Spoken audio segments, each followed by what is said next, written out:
The rain was coming down in sheets as I stared out the window of my apartment in Seattle. I am Cormac, a 43-year-old architect, and the city's perpetual drizzle usually soothed me. But tonight, it felt like the sky was mirroring the storm inside me. Just hours ago, my life had been neatly planned, a testament to years of dedication and love. Now, it was a shattered mosaic, all thanks to a single, carelessly left open email on my wife's laptop. I met Guinevere 7 years ago at an architecture conference in Chicago. She was a landscape designer, vibrant and full of life, with a laugh that could fill a room. I was instantly smitten. We bonded over our shared passion for creating beautiful spaces, and within a year I had proposed overlooking Lake Michigan.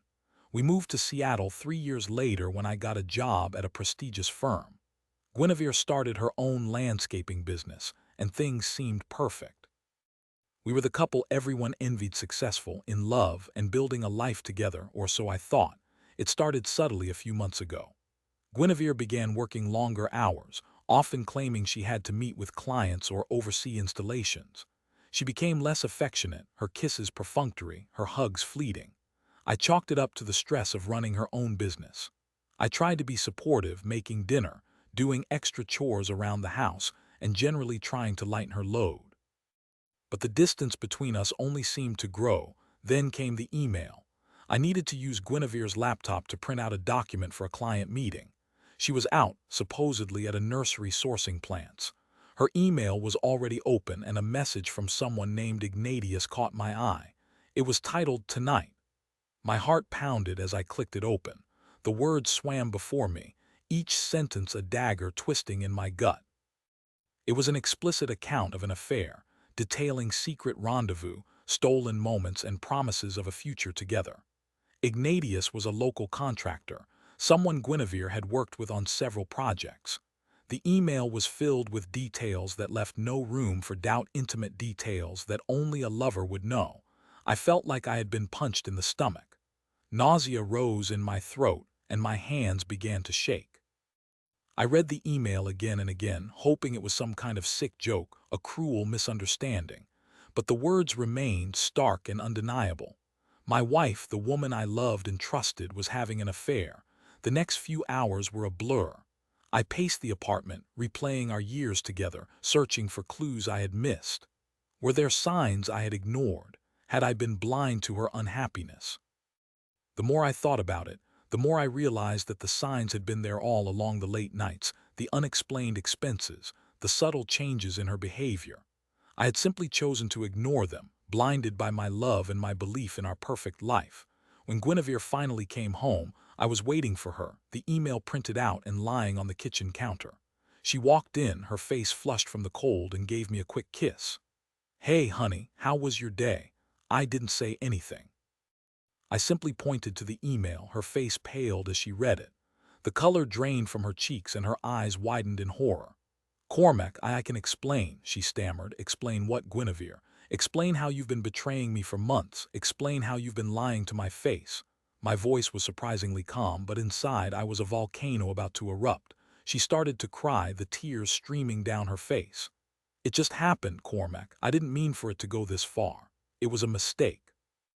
"A mistake? You call having an affair a mistake?" I couldn't keep the anger out of my voice any longer. "How could you do this to me, Guinevere? How could you do this to us?" she sobbed. "I don't know. I've been feeling so lost lately. My business is struggling, and I felt like you weren't paying attention to me. Ignatius made me feel alive again. So that justifies betraying our vows?" I asked, my voice dripping with sarcasm. "That justifies destroying everything we've built together." She didn't have an answer. She just stood there, crying and shaking her head. I spent the night on the couch, unable to sleep.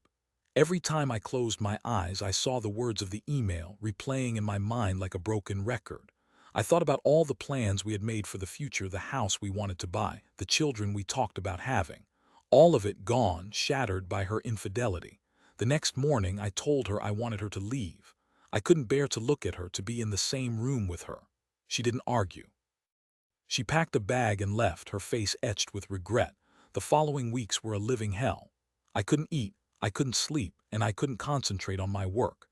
I felt like I was walking around with a gaping hole in my chest.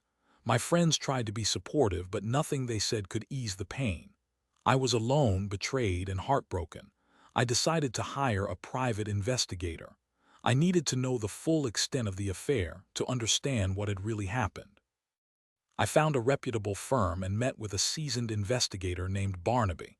He was a no-nonsense kind of guy, with a sharp mind and a keen eye for detail. Barnaby got to work immediately. He tracked Guinevere and Ignatius, documenting their meetings, their phone calls, and their movements. Within a week, he had compiled a comprehensive report, complete with photos and videos. The report confirmed my worst fears. The affair had been going on for much longer than Guinevere had admitted. It had started months before, shortly after she had begun working closely with Ignatius on a large landscaping project. They had been meeting in secret, using company resources for their trysts and even taking weekend trips together. But the report also revealed something else, something I hadn't expected. Ignatius was not who he seemed to be. He was a con artist, a serial cheater who preyed on vulnerable women. He had a history of seducing married women, draining their finances, and then moving on to the next victim. I was stunned. Guinevere had not only betrayed me, but she had also been manipulated by a seasoned predator. I felt a surge of anger not just at her, but at Ignatius as well. He had taken advantage of her vulnerability, exploiting her insecurities for his own gain. I decided to confront Ignatius. I found his office address and drove there, my hands clenched on the steering wheel. I walked in, my heart pounding in my chest, and demanded to see him. The receptionist tried to stop me, but I pushed past her and barged into his office. Ignatius was sitting behind his desk, talking on the phone. He looked up, startled, and his face paled when he saw me. "Cormac, what are you doing here? I know about you, Ignatius," I said, my voice low and menacing. "I know about your affair with my wife, and I know about your history of preying on women." He tried to deny it, but I cut him off. "Don't bother lying," I said. "I have proof. I have everything I need to ruin you." I laid out the evidence, the photos, the videos, the financial records. He stared at them, his face turning ashen. He knew he was caught. I didn't physically hurt him, but I made it clear that I would not hesitate to expose his crimes if he didn't leave Guinevere alone. I threatened to go to the police, to the media, to anyone who would listen. I wanted to make sure he never hurt another woman again. Ignatius, clearly shaken, agreed to end the affair and leave town. He packed up his belongings and disappeared, leaving Guinevere to face the consequences of her actions. Guinevere tried to apologize, to explain her behavior. She claimed she had been blinded by Ignatius's charm, that she had been vulnerable and confused. But I couldn't forgive her. The trust was gone, shattered beyond repair. We divorced a few months later. The process was painful, but I was determined to move on with my life. I sold our apartment in Seattle and moved to Portland, hoping for a fresh start. In Portland, I threw myself into my work. I joined a new firm, and I quickly established myself as a talented and dedicated architect. I also started seeing a therapist to help me process the trauma of the betrayal. Slowly, I began to heal. The pain didn't disappear completely, but it became more manageable. I started to see the world in a new light, to appreciate the simple things in life. I realized that I was stronger than I thought, that I could survive even the most devastating heartbreak. One day, I received a letter from Guinevere. She was living in a small town in Oregon, working as a gardener. She had lost everything: her business, her friends, her reputation.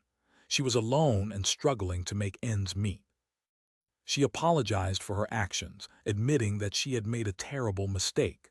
She said she understood why I couldn't forgive her, but she hoped that one day I would be able to find peace. I didn't respond to her letter. I didn't know what to say. Part of me wanted to forgive her, to offer her a second chance. But another part of me couldn't forget the pain she had caused me, the betrayal that had shattered my life.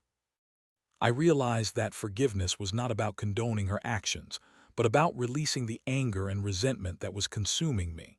It was about letting go of the past and embracing the future. I never saw Guinevere again, but I often thought about her.